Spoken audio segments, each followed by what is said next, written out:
மக்களே வணக்கம், அனைவருக்கும் நான் தோஃபிக். ஆக்சுவலாக வந்து இந்த இடத்த நான் உங்ககிட்ட காட்டணும் அப்படின்னு சொல்லிட்டு இந்த வீடியோ பதிவு பண்ணுறேன்.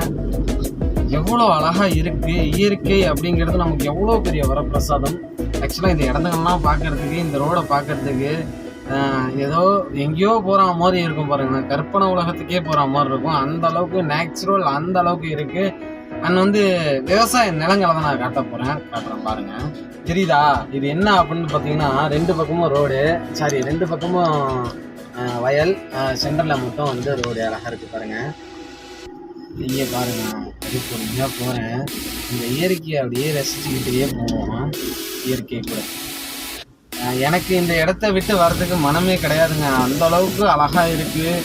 அண்ட் அது மட்டும் இல்லாமல் இங்கே வந்து அக்ரியோடைய விஷயங்கள், அதாவது இதெல்லாம் அக்ரி ஃபார்ம் அப்படின்னு நினைக்கிறேன்.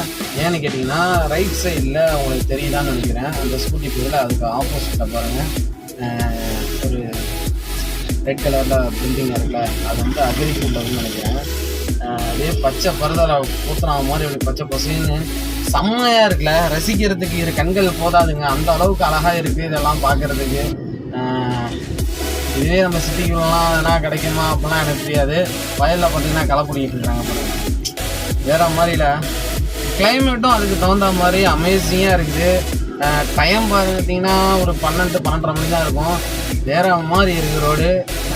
ரொம்ப ரொம்ப சந்தோஷமாக இருக்குது. இந்த மாதிரி ஏரியாங்களில் ரொம்ப தூரம் பயணிக்கணும். எவ்வளோ ஹார்ட் ஒர்க் பண்ணாலும் கொஞ்சம் ரிலீஃப் ஆகி நமக்குன்னு சில பல நேரங்களை ஒதுக்கி இந்த மாதிரி வந்து சுற்றி பார்க்கறதுக்கு வந்துருந்தாங்க. அதாவது தமிழ்நாடு நெல் ஆராய்ச்சி நிலையம் அப்படின்னு சொல்லிட்டு போட்டிருக்காங்க, தெற்கு பண்ணை அப்படின்னு சொல்லிட்டு. இதெல்லாம் ஃபார்ம் ஹவுஸ்ன்னு நினைக்கிறாங்க. இல்லை என்னென்னமோ மூட்டையாக வச்சுருக்குறாங்க, ஃபார்மிங்லாம் பண்ணி வச்சுருக்குறாங்க. பார்க்குறதுக்கு அழகாக இருக்குது, ஆக்டிவாக இருக்குது. நம்ம கண்கள் எல்லாம் ஈர்ப்பாக அப்படி இருக்குது. இதுவே வந்து என் கண்ணு கெட்டின தூரம் வரையும் ரைட் சைடும் லெஃப்ட் சைடும் ரொம்ப தூரத்துக்கு அதை பரதா போட்ட மாதிரியே வந்து நல்லா இருக்குது பாருங்கள், பச்சை பசேன்ட்டு.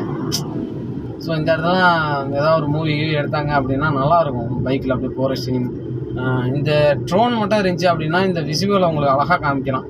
அப்படியே வானத்து பார்வையில், கழுகு பார்வையில் நல்லா இருக்குல்ல.